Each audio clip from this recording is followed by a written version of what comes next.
জিয়াউর রহমান সাহেব যখন 1978 সালে 1 সেপ্টেম্বর বাংলাদেশ জাতীয়তাবাদী দল গঠন করলেন, তার পরক্ষণেই প্রতিটা জেলায় বাংলাদেশ জাতীয়তাবাদী দল প্রতিষ্ঠাতা লাভ করে এবং সেই ধারাবাহিকতায় টাঙ্গাইল জেলা জাতীয়তাবাদী দল প্রতিষ্ঠিত হয়। আপনারা জেনে খুশি হবেন এবং আপনারা জানেনও, সেই প্রতিষ্ঠাতা টাঙ্গাইল জেলা বাংলাদেশ জাতীয়তাবাদী প্রতিষ্ঠাতার সভাপতি ছিলেন জনাব হামিদুর রহমান মোহন এবং সাধারণ সম্পাদক ছিলেন মজলুম জননেতা জনাব আব্দুল সালাম পিন্টু এবং সিনিয়র সভাপতি ছিলেন জনাব মরহুম নুর আলম তালুকদার। উনি মনে করলেন শহীদ জিয়ার সে উন্নীত বাস্তবায়নের উদ্দেশ্যে উনি মনে করলেন কালিহাতী থানাতে আমাদের বাংলাদেশ জাতীয়তাবাদী দল গঠন করা উচিত। তারই ধারাবাহিকতায় কালিহাতীতে উনি বাংলাদেশ জাতীয় দল প্রতিষ্ঠাতার সভাপতি এবং বাংলাদেশ জাতীয় দলের আদর্শ, শহীদ জিয়ার আদর্শ, ইসলামী মূল্যবোধের আদর্শ উনি সবার মাঝে মিলিয়ে দিলেন। আপনারা সবাই তার সাথে ছিলেন, আমরাও ছিলাম। আমি যখন ছাত্র ছিলাম তারপরে দেখেছি দক্ষিণ পাড়ায় এমন একটা লোক নাই যে আপনার সাথে ছিলেন না।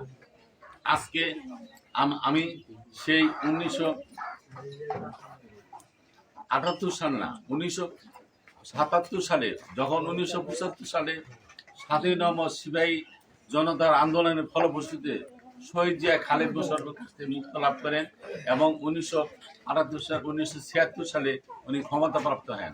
ওনার ক্ষমতাটাকে স্বীকৃতি স্বরূপ উনি হানা ভোট দেন। আপনারা সবাই জানেন যেটা রেফারেন্ডাম ভোট। সেটার মধ্যে এই দক্ষিণ পাড়ার লোকজন সহ জনাব নুর আলম তার কালিহাতীতে ব্যাপকভাবে এই হানা ভোটে সক্রিয় অংশগ্রহণ করেন। হানা ভোট পাওয়ার পরে উনি জাগ দল গঠন করেন এবং সেই জাগ দলের মাধ্যমে উনি প্রেসিডেন্ট পদপ্রার্থী হন। ওনার প্রতিদ্বন্দ্বী ছিলেন বঙ্গবীর ওসমানী। উনি বিপুল ভোটের ব্যবধানে প্রেসিডেন্ট নির্বাচিত হন। তারপরে উনি মনে করলেন উনি দফা বাস্তবায়ন যে কথাটা আমি বললাম, সেই বাংলাদেশ জাতীয় প্রতিষ্ঠা করলেন। এখন সবাই হয়তো দেখা গেল আমরা সবাই কি চাই, আমরা চাই বাংলাদেশ জাতীয় মূল্য বিশ্বাসী সবাই আমরা যারা আছে একত্রিত। এখন আপনাদের কাছে আমার একটা দাবি হলো, অনেক হয়তো মনে করতে পারেন যিনি ধানের সৃষ্টি আসবেন ওনার পাশে আমরা আছি, এই কথাটি বলে কি আপনাদের চিন্তা করতে হবে কোন লোকটার কাছে আমি ধান ক্ষেত বর্গা দিলে পারে, কোন লোকটার কাছে ধান খেতে আবাদ করতে দিলে আমার এই ক্ষেতে ভালো ফসল হবে। যদি আপনারা সে ব্যর্থ হন, আপনারা যদি নেতা নির্বাচন করে ব্যর্থ হন, সেই দাবার কিন্তু আপনাদের বহন করতে হবে। শুধু ইহকালেই না, পরকালেই আপনার নেতা কিন্তু তখন বললো, আমি তো ওনাদেরকে বলিনি আমাকে বিরিয়ানি খাওয়ার জন্য, আমি ওনাদেরকে বলিনি আমাকে আমারটাকে সারা দেওয়ার জন্য, ওনারা নিজেদের টাকা ওনারা সারা দিচ্ছে। আপনাদের যদি আপনাদের বিচার বিবেচনা ভার আপনাকে উত্তর আপনাকে দেওয়া লাগবে। সেই জন্য আমি আপনাদের আহ্বান করি, আপনারা অত্যন্ত বুদ্ধিমান, বিচক্ষণ এবং বাস্তববাদী।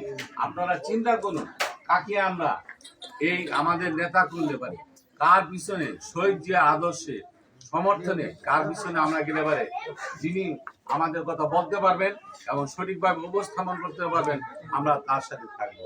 আমি কারো পরিস্থিতিগত বা পরহিংসার কথা বলছি না।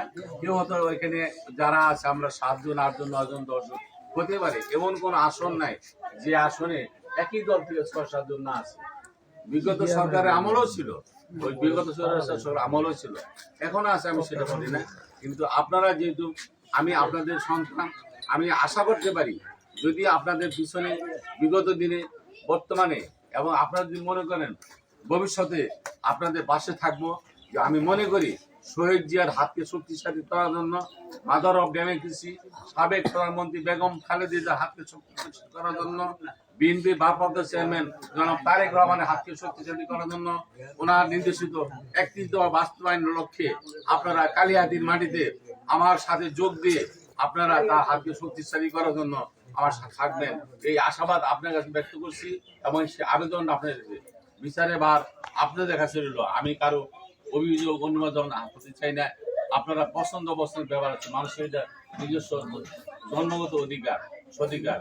আমিও যেহেতু কালিহাতী যাব, আমরা অতি সত্তর আমদানি গ্রামবাসী উত্তরপাড়া মধ্যপাড়া মাঝখানে আমরা খন্ডখানে একটা প্রস্তুতি মিটিং করে আমরা ইতিমধ্যেই টোটাল আমদানি গ্রাম কিনে আমরা মিটিং করব।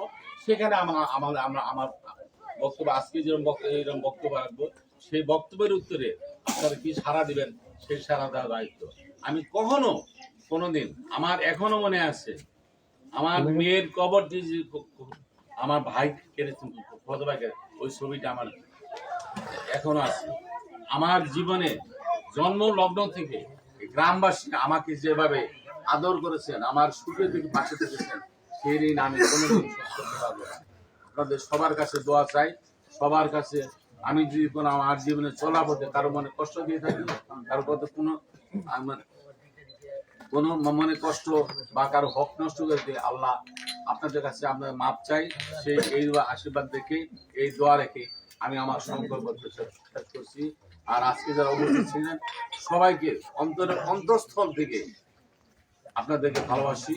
আপনারা ব্যক্তি শাহ আলমকে ভালো না বাসতে পারেন, ব্যক্তি শাহ আলমকে পছন্দ করতে না পারেন, কিন্তু শহীদ জিয়ার আদর্শে, বেগম খালেদা জিয়ার নীতিতে এবং জনাব তারেক রহমানের আদর্শে আপনারা সবাই একই মত থাকবেন, আশাবাদ ব্যক্ত করে, এবং সেই জোয়ারে আমাকে আপনারা সামনে নেবেন, আমি এই আশা দেখেই আমার বক্তব্য শেষ করছি। আসসালামু আলাইকুম।